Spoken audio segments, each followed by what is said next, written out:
Üdv minden kedves érdeklődőnek!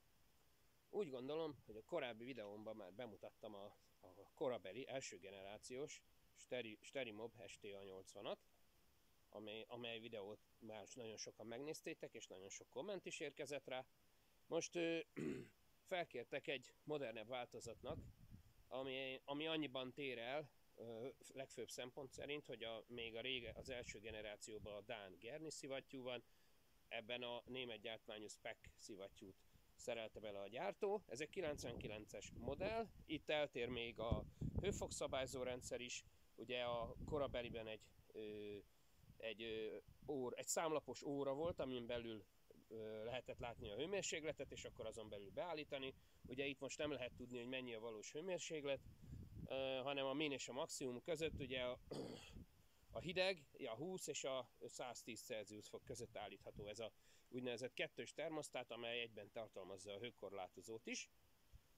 A kazán része az igazából nem tér el, a korábbiból így azt annyira nem is részletezném, ugye csőkígyó van benne, a kazántest külső palástjában is víz van, az az előmelegítő tér. Ami még egy változás történt, a vízszűrő ugye az eredeti, ezt a csapot már én szereltem rá. Rendszeres probléma ezeknél a gépeknél, hogy benne marad a víz a kazántestbe, és ebből kifolyólag általában befelé a kazántest fagyás miatt kitüremkedik, megrogy, és ez van a kisebb fagyás esetén nem okoz problémát, nagyobb fagyás esetén viszont kiukad a tartály, eldeformálja a csőkígyót, tehát elég sok ilyen durva behatást láttam már. Ezért erre kialakításra került ide egy csap, hogy amikor a hálózattól lecsatlakoztatásra kerül a gép, a betápláló csap ki van nyitva, ennek a csapnak a kinyitásával a kazántestből le lehet engedni a vizet, és akkor egy mozdulattal megoldható, hogy ne okozzon fagyást a téli tartás, hiszen nagyon keveseknek van lehetősége fűtött helyen tárolni a gépet télen.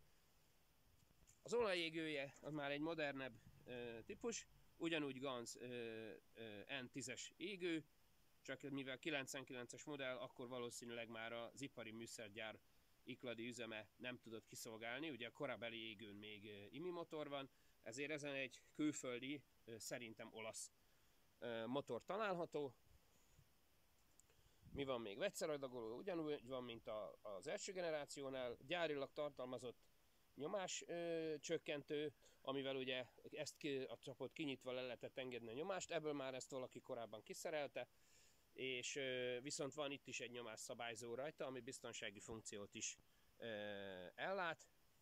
A készülék kapott, még a gyártónál volt elfekvőbe egy új előlap, lett hozzá a hőfokszabályzót is újat kellett belerakni, lett egy új manométer, ez itt most a gyári 200-as helyett egy 315-öset raktam bele, hogy a kikapcsolási kilengéskor, mikor kiüt a végére a mutató, addig, amikor ugye elzár a pisztoly, ebben itt szintén látható egy vadonatúj visszairánykapcsoló, ridrelé került felszerelésbe, ugye ebben van a dugattyú, ami a pisztoly elengedésekor, az áramlás lecsökkenésekor leesik, ez kikapcsolja a ridrelét, viszont ez egy néhány tized másodpercig eltart, amíg ugye zárt állapotban dolgozik a szivattyú, ilyenkor ez a szabályozó szelep ezen a vezetéken keresztül a szivattyú szívó ágában gyakorlatilag kisöntöli a kört, és megoldja, hogy ne sérüljön meg. Na, ez a szabályozó szelep ennél a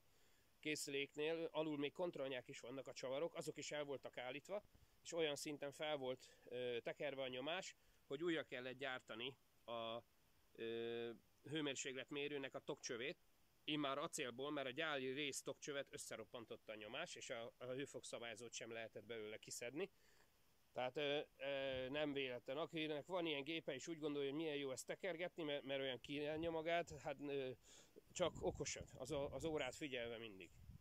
Itt található a porkohászati technológiával előállított ilyen bronzbetétes szűrő, ez is ki lett takarítva, mert ez is el volt dugulva, a tank is ki lett szedve, kitakarítva, az egész gép belseje is amennyire lehetett le van takarítva.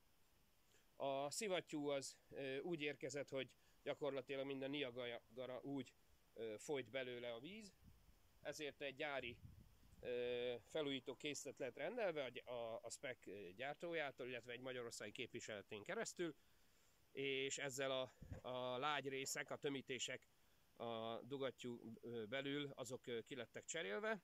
Ez nem hozott 100%-os eredményt, most már nem folyik, hanem úgy percenként 2 csepp kicsöpök belőle, de ez is csak álló helyzetben, menet közben nem. Hát nyilván a dugattyú is már meg van kopva, és ezért nem tökéletes, de viszont nyomást tud, használni így lehet, így még bizonyára jó pár évig képes lesz működni ebben az állapotában. Igazából még új fúvókát is kapott a készülék, mint látható, egy vadonatúj fúvóka. A két méret van ez a keskenyen szóró, meg a szélesen, mind a kettő lett rendelve a készülékhez, hogy lehessen választani. És nagyjából ennyit szerettem volna elmondani. A gép többi részéről a korábbi videóban lehet tájékozódni. Ezt igazából csak ilyen kiegészítésnek szántam, amiben bemutatom az eltéréseket a későbbi változat között. Köszönöm mindenkinek!